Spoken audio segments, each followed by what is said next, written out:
ابھی پاکستان نے اپنا F-16 سٹارٹ نہیں کیا، ان کا رافیل، ان کا ہاروپ، ان کا سخوئی، ان کا بہنوئی سب کے سب کباڑ خانے میں پڑے ہیں۔ یہ جو چائے والا ہے، مودی جسے چائے والا کہتے ہیں، اس چائے والے سے منی پور اور میزورام سنبھلتا نہیں ہے، خواب پاکستان کے دیکھ رہا ہے۔ 7 اور 8 مئی کی درمیانی شب انہوں نے ایک بڑا دلچسپ کام کیا، کیونکہ ان کا طریقہ واردات یہی ہے، یہ ہمیشہ رات کو ہی حملہ کرتے ہیں۔ انہوں نے اپنی طرف سے پاکستان پر ڈرونز کی بارش کی۔ وہ صہیونی میڈ ڈرون انتہائی خطرناک مانے جاتے ہیں۔ انہوں نے ایک کے بعد ایک ڈرون چھوڑا اور وہ کراچی سے لے کے اٹک تک ہر شہر میں، ہر جگہ پہ، ہر گاؤں میں، چھوٹے بڑے علاقے میں پہنچ گئے۔ اب ان کو اتنے سارے ڈرون ایک ساتھ چھوڑنے کی ضرورت کیوں پیش آئی؟ اس کی وجہ ہے جاسوسی۔ دراصل بھارت پاکستان کی جاسوسی کرنا چاہتا تھا۔ پاکستان کا جو فضائی دفاع کا سسٹم ہے، پاکستان کے جو دیگر دوسرے سسٹم ہیں اور جو نقشے ہیں، جو میپس ہیں، جو لوکیشنز ہیں، وہ ان کو درکار تھی، جس کے لیے ان ڈرونز کی بارش کی گئی۔ اور صہیونی اس ڈرون کو خودکش ڈرون کہتے ہیں۔ پھر اس ڈرون کے ساتھ بھی وہی ہوا جو رافیل طیارے کے ساتھ ہوا تھا۔ اور اب پتہ یہ چلا ہے کہ دلی کی کسی گلی میں انڈین اور صہیونی، ساتھ میں ان کے فرانسیسی ہیں، یہ تینوں تھپڑو تھپڑی ہو رہے ہیں۔ فرانس کا یہ کہنا ہے کہ تم نے ہمارے طیارے کو ٹکے ٹوکری کر دیا،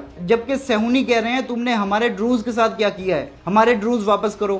یہ حالت ہے اس وقت انڈیا کی۔ اب میں تھوڑا سا آپ کو ان ڈرونز کے بارے میں بتاتا ہوں۔ یہ ڈرونز جنہیں ہاروپ کہا جاتا ہے، یہ دراصل صہیونی ڈرونز ہیں۔ خودکار ان معنوں میں کہ اس میں کوئی ڈرائیور تو نہیں ہوتا، اس کا حجم بھی اچھا خاصا ہوتا ہے، یہ جس علاقے میں جاتا ہے اس کی سپائنگ کرتا ہے، اس کی لوکیشن چیک کرتا ہے، اس کا ڈیفنس سسٹم دیکھتا ہے، اس کی سیکورٹی کے معاملات دیکھتا ہے اور ساتھ ساتھ بھیجتا رہتا ہے۔ اور اگر اس کو مارنے کی کوشش کی جائے، اس کو ٹارگٹ کرنے کی کوشش کی جائے تو یہ خودکش حملہ کر دیتا ہے، یعنی تباہ ہو جاتا ہے۔ اور یہ تباہی بھی عام تباہی نہیں ہوتی، بلکہ یہ اپنے ٹارگٹ پر گر کر تباہ ہوتا ہے، اسی لیے اس کو خودکش ڈرون کہا جاتا ہے۔ پاکستان کے لیے بہت آسان تھا کہ اس کو اپنے فضائی دفاعی نظام کے تحت تباہ کر دیتا، لیکن پاکستان کو یہ معلوم تھا کہ یہ ہاروپ ڈرونز کیوں آئے ہیں، اس لیے پاکستان نے ان ڈرونز کو تباہ کرنے کا کوئی روایتی طریقہ استعمال نہیں کیا، بلکہ ان کو آنے دیا گیا۔ اب بہت سارے لوگ جو یہ پوچھ رہے ہیں کہ یہ پاکستان میں اتنے سارے ڈرونز کیسے آ گئے اور ان کو آنے کیوں دیا گیا، تو اس کی یہ وجہ تھی کہ اگر ان کو ایئر ڈیفنس سسٹم سے روکا جاتا تو یہ ریڈیشن حاصل کر لیتے اور پاکستان کا بہت سارا ڈیٹا، لوکیشنز اور سیکورٹی کے جو معاملات ہیں وہ دشمن کے پاس چلے جاتے۔